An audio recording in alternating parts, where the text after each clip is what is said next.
Hello बच्चों, वादा करता हूँ कि आप लोग स्वस्थ होंगे, ठीक होंगे। आइए आज हम रिप्रोडक्शन इन फ्लावरिंग प्लांट में हमने मेल पार्ट के बारे में जान चुके थे। आज हम फीमेल पार्ट के बारे में जानते हैं। तो फीमेल पार्ट क्या होता है?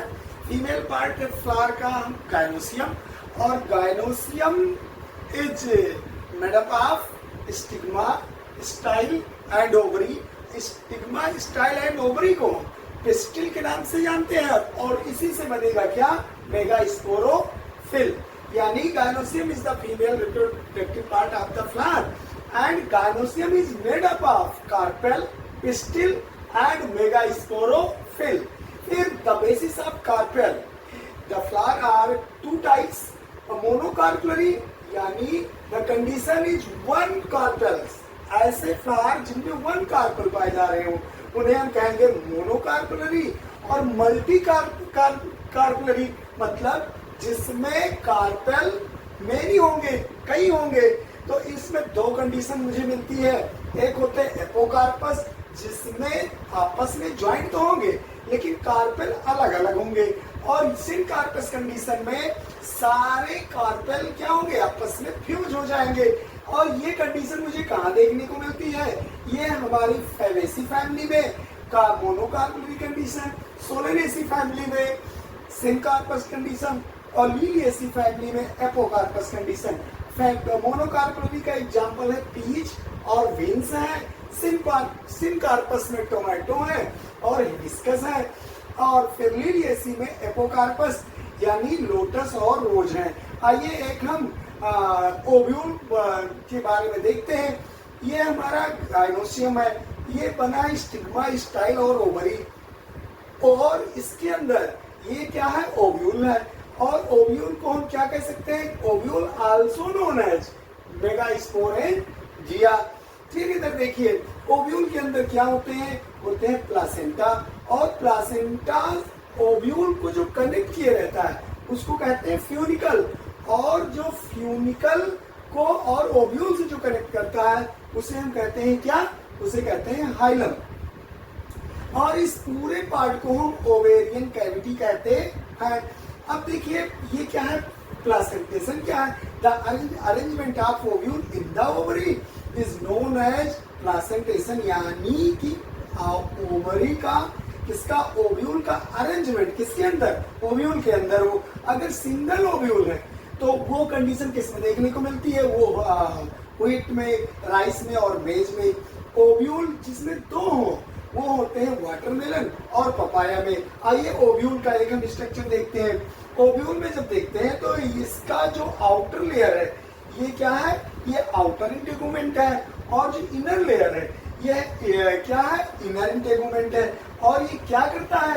ये प्रोटेक्टिव पार्ट है, यानी प्रोटेक्शन देता है। और इसके अंदर क्या होती है? न्यूसेलस होती है, और न्यूसेलस जैसे मेल पार्ट में हमने सुना देखा था, क्या नाम था? टेपिटम, इसको पॉलन ग्रेन्स को नरिश कर रहा था। ऐसे क्या नाम है? न्यूसेलस नरिशमेंट करता है किसका? एम्ब्रायो सैक का। अब ये ओव्यूल के दो पार्ट, ये बेसल पोर्शन है और ये एपिकल पोर्शन है। एपिकल पोर्शन पे जो गैप होता है इसको कहते हैं माइक्रोपाइल, और यहीं से पॉलन ग्रेन्स इंटर करता है। और जो क्या नाम है? बेसल पोर्शन है उसको हम चलेजा कहते हैं। अब इसके अंदर क्या होगी? मेगास्पोरोजिनस टिश्यू होंगी। अभी तक हमने जितनी वे पार्ट इसमें देखे हैं वो सारी क्या है? सारे टूयन है।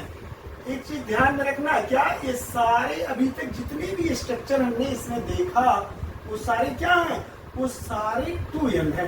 फिर उसके बाद में हमने यहाँ पे ओव्यूल को ले आए। ओव्यूल में देखे क्या मुझे मिला था? यहाँ पे मेगास्पोरोजिनस टिश्यू, और मेगास्पोरोजिनस टिश्यू आगे चल के क्या बनाएंगी? मेगास्पोर मदर सेल, ये भी टूयन होंगी, और इसमें होगी मियोसिस। और जब मियोसिस होगी तो ये कंडीशन होगी, इसको हम कहेंगे क्या? टेट्रेट्स। और इसमें तीन सेल क्या हो जाएंगी? फ्यूज हो जाएंगी, इसलिए इसको मोनोस्पोरिक कंडीशन कहते हैं। और ये मिलेगा मुझे फीमेल गेमेटोफाइट, या इसी को हम क्या कहेंगे?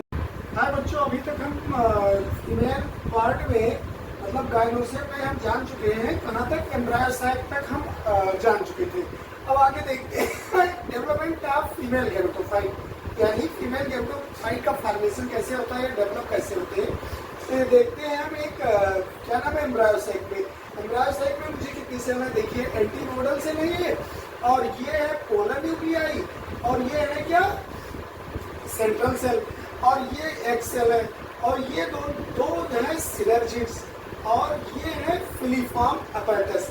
अब यहाँ पे देखिए नेक्स्ट कंडीशन में देखिए कि यहाँ पर एंटीनोडल सेल जो यहाँ पे 2 सेल थी और एक सेल जाके कहाँ पे, यहाँ पे क्या करती है ट्रिपल फ्यूजन, और ट्रिपल फ्यूजन को हम क्या कहते हैं PEN, क्या कहते हैं प्राइमरी इंडोस्पर्मिक, क्या कहते हैं प्राइमरी इंडोस्पर्मिक न्यूक्लियस, यानी PEN, और फिर इसी से बनेगा क्या बनेगा, इससे बनेगा इंडोस्पर्म, और जो एक सेल यहाँ थी ये इसको फ्यूज करेगी और जिससे निर्माण होगा जाइगोट का, और जाइगोट फिर आगे बनाएगा एम्ब्रायो, और इस कंडीशन को हम क्या कहते हैं प्राइमरी फर्टिलाइजेशन।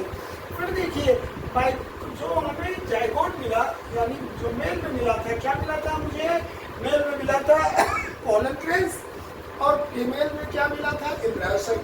दोनों क्या थे, दोनों नॉन मोटाइल थे। अगर ये नॉन मोटाइल है तो किसकी जरूरत है, इनको जरूरत है पॉलिनेटिंग एजेंट की। तो शब्द आ गया पॉलिनेशन। पॉलिनेशन मतलब सब लोग जानते हैं कि transfer of pollen grains from anther to stigma is known as pollination. Pollination 3 type से होता है। फर्स्ट है ऑटोगैमी, सेकंड है जिटेनोगैमी, और थर्ड है जीनोगैमी। ऑटोगैमी में सेम फ्लावर, और सेम फ्लावर पे मेल और फीमेल पार्ट होंगे, जिसमें एंथर किस पे आएगा, स्टिग्मा पे आएगा। जीनोगैमी में प्लांट एक होंगे और फ्लावर 2 होंगे, यानी फ्लावर 2 होंगे, प्लांट 1 होगा। This condition is known as geitonogamy, और इसमें मेल किस पर आएगा, फीमेल पार्ट्स पर आएगा। जीनोगैमी में दोनों क्या होंगे, प्लांट भी 2 होंगे और फ्लावर भी 2 होंगे। तो ऐसे पॉलिनेशन को हम क्या कहेंगे, जीनोगैमी कहेंगे। अब इनकी जरूरत है कैसे होंगे, अपने आप तो होंगे नहीं, इसमें जरूरत पड़ेगी पॉलिनेटिंग एजेंट्स की। पॉलिनेटिंग एजेंट्स में लगभग 7 टाइप के पॉलिनेटिंग एजेंट्स होते हैं जो पॉलिनेशन करने में हेल्प करते हैं, जिसमें सबसे पहला है एनिमोफिली। एनिमोफिली मतलब विंड पॉलिनेशन। विंड पॉलिनेशन में होगा पॉलन ग्रेन्स नंबर मैक्सिमम होंगे, और फ्लावर क्या होंगे, ओपन होंगे, और ये पॉलन ग्रेन्स कैसे होंगे, लाइट वेटेड होंगे। एग्जाम्पल है मेज और पाइनस। दूसरा देखते हैं हाइड्रोफिली, यानी वाटर के द्वारा पॉलिनेशन। इसमें होगा वाटर, ये किसमें होगा, वेलिस्नेरिया में, और किसमें, पपिया में।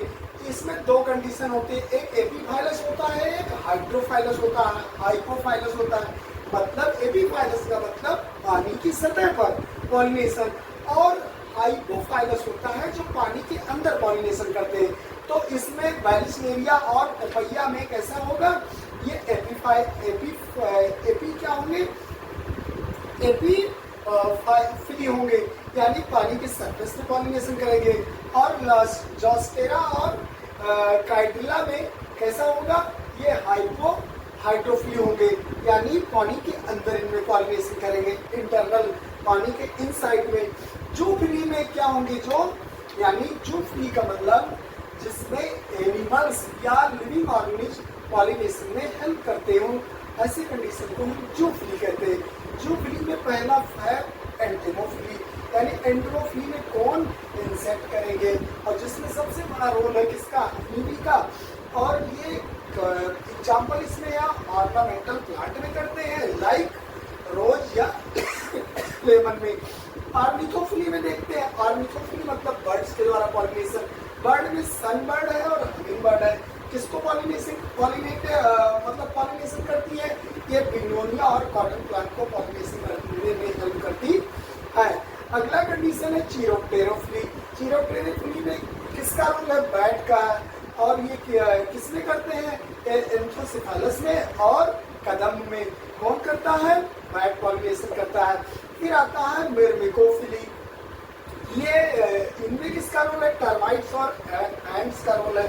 ये किसमें करते हैं? पर्सोपिस में और अकेसिया प्लांट में पॉलिनेशन करते हैं। और अगला है क्या है? मैलिकोफिली। मैलिकोफिली में रोल किसका है? स्नेल का है। और स्नेल किसमें पॉलिनेशन कर रहा है? ऑर्किड में और किसमें एनाइथिमिया में।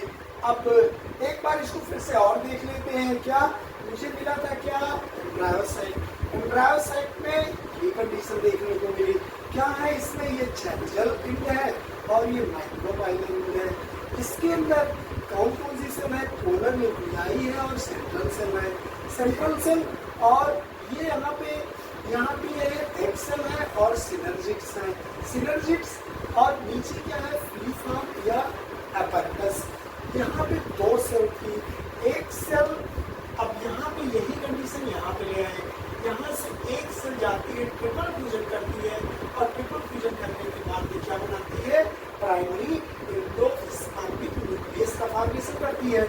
और जो सेकेंड सेल वो करती है और इसको हम क्या कहते हैं? ट्रिपल फ्यूजन या सेकेंडरी फर्टिलाइजेशन कहते हैं। और जो सेकेंड सेल थी ये सेल इसको एम्ब्रायो जाइगोट का फॉर्मेशन करेगी, इसको हम कहेंगे प्राइमरी फर्टिलाइजेशन। फिर नेक्स्ट क्लास में अब हमारा शो क्या रहा है? हम अगली क्लास में बात करेंगे पोस्ट फर्टिलाइजेशन, यानी अब क्या क्या चीज़ों का निर्माण होगा फर्टिलाइजेशन, आफ्टर फर्टिलाइजेशन। फर्टिलाइजेशन के बाद में कौन कौन सी चीज़ों का निर्माण होगा हम अगली क्लास में जानेंगे। थैंक यू बच्चों।